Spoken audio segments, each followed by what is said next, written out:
Hello. About a year ago, I started the first version of my sleep box, and it had several flaws due to my incomplete understanding of the Zettelkasten method. Disappointed with the results of my notebox, I started to read everything about the topic with one goal in my mind: to improve my understanding and fix my mistakes.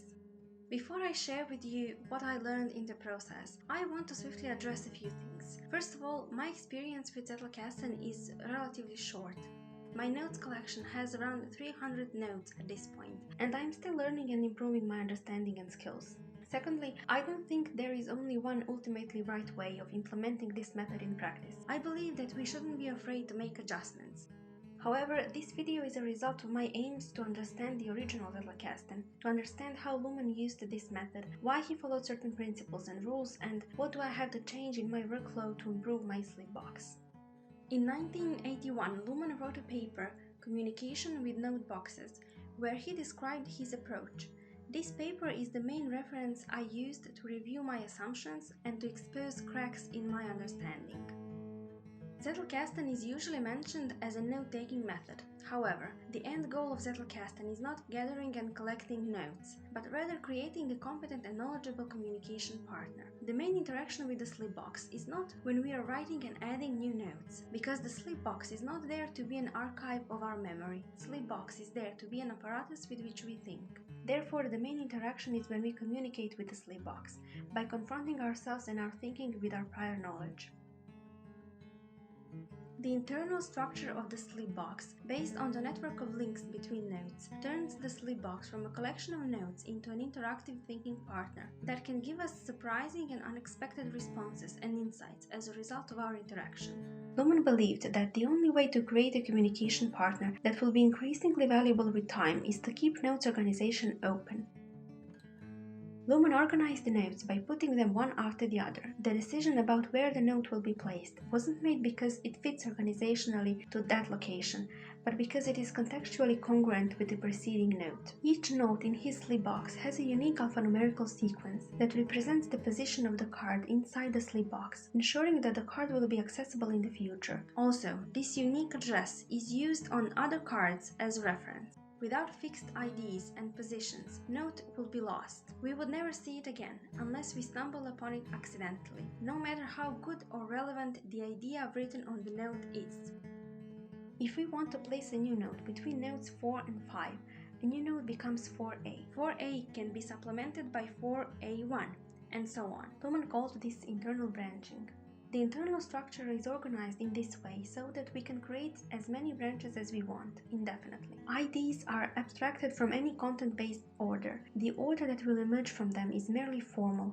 Avoiding premature systematization and fixed order is a prerequisite for a system that is supposed to support and enable creative thinking. Luhmann explained that defining an outline for our notes would imply committing to a specific sequence once and for all, and this kind of organization cannot adapt to the ongoing evolution of our thinking. Sometimes a new note will be contextually related to more than one note. In that case, we will have multiple choices for its location. Rewriting the same card to keep it in more than one location would be tedious and useless in the long run.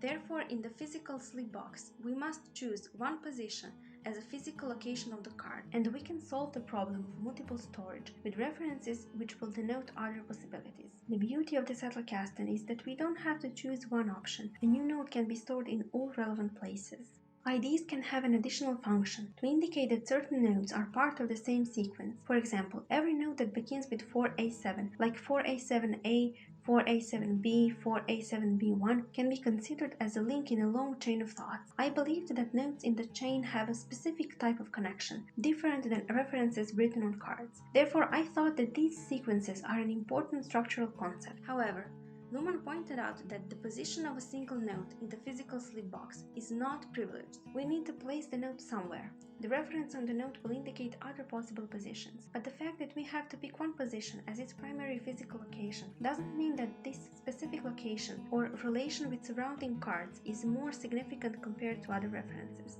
Understanding that location of the note doesn't indicate special reference, and that relation to surrounding notes is not privileged, was a significant revelation for me. My perspective about connections changed.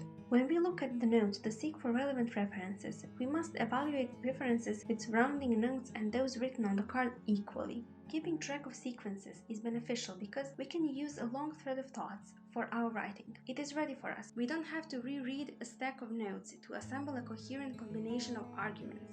Luckily, IDs are not the only way.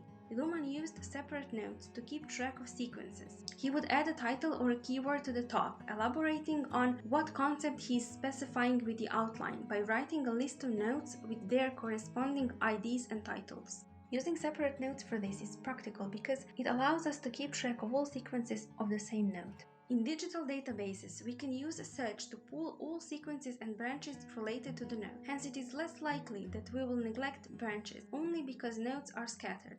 However, in the physical Zettelkasten, we are not able to track all sequences with IDs. This can defeat open organization and has the potential to hurt future discoveries if we are not careful.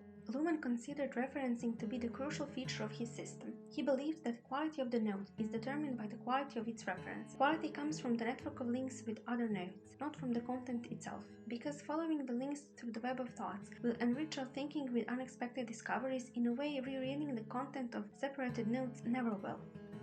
The purpose of internal references between cards is not to accumulate ideas around a broad concept, but to ensure unexpected insights. Therefore, references must be very selective. Luhmann emphasized that it is important that the context in which we add new ideas doesn't predetermine the context of our future questions and queries. Therefore, we should think of references as breadcrumbs that we will be able to follow 20 years from now and still be able to find something that will make sense, even if our point of view changes. The reference represents more than just a relation between two nodes. It says that two nodes are contextually congruent. I learned the hard way that the difference, though subtle, is very important. Two nodes are contextually congruent if you can use their combination to answer a question or to solve a problem. For example, they can be a part of the same paragraph in an article. One of them can be used as an example or argument or clarification or even a metaphor for the other. However, if they are just related but not contextually harmonious, they might tackle a similar topic or share the same keyword, but their combination doesn't carry greater meaning than their individual meanings. This is an important aspect that distinguishes the Zettelkasten from a wiki database. Two nodes connected with a reference, when observed as a combination, can rise to a higher abstraction level than each one of them individually. For example, if I have a node that defines communication as an exchange of information and thoughts, where partners can surprise and teach each other, and I have a node that says that internal structure of the Zettelkasten can cultivate creativity by revealing surprising connections between nodes, independent of the original references when the nodes were initially created, I can combine these two into an argument that Zettelkasten can act as a communication partner. But if I look for references only in the same area of interest, I am limiting the potential for future discoveries. While creating a new reference, we must ask ourselves in what context these two nodes can be combined in a meaningful way. If we can elaborate, the reference is good. If we are struggling to make sense of this connection beyond topics and keywords, we have to think more. I am not saying to disregard the reference, but be selective and critical. If the goal is to develop a communication partner, we must seek relations by thinking of problems and questions that connect ideas and arguments that have no straightforward or obvious relation. It will provide combinations of ideas that were never planned or preconceived. The surprises we encounter while interacting with the sleep box, Luhmann described as a process of finding something you were never looking for, but something that you can still use. There is no point in finding an idea out of context that has no value to our current questions. This is why it is important to form references around shared context, not around general and broad concepts that are relevant to too many other nodes. Otherwise, we are creating references that won't be guidelines, but a source of distraction. If you are trying to examine your sleep box with a specific ask, and you go through your notes, but you have so many connections and so many of them are vague and general, you will spend so much time rereading them to find something purposeful that you will probably get distracted or lose interest altogether. This is the reason why the context in which we decide to place the note by adding references to it initially shouldn't hinder the context of future queries. The only way to ensure this is to avoid the categorization of notes and to use context-specific references. The references we can make when we are adding a note to the sleep box won't be the same as those we discover while we search with a specific question in mind. Through this process, we can find new connections between previously unrelated notes and create something that Luhmann named relations of relations. When we write an article, it represents the current state of our thoughts, ideas we decide to use as building blocks for the article. can be a result of accidental relations we discovered. They don't have to be in the sleep box in the form of a note or reference. Our writing is not a result of simply copying what is already in the sleep box.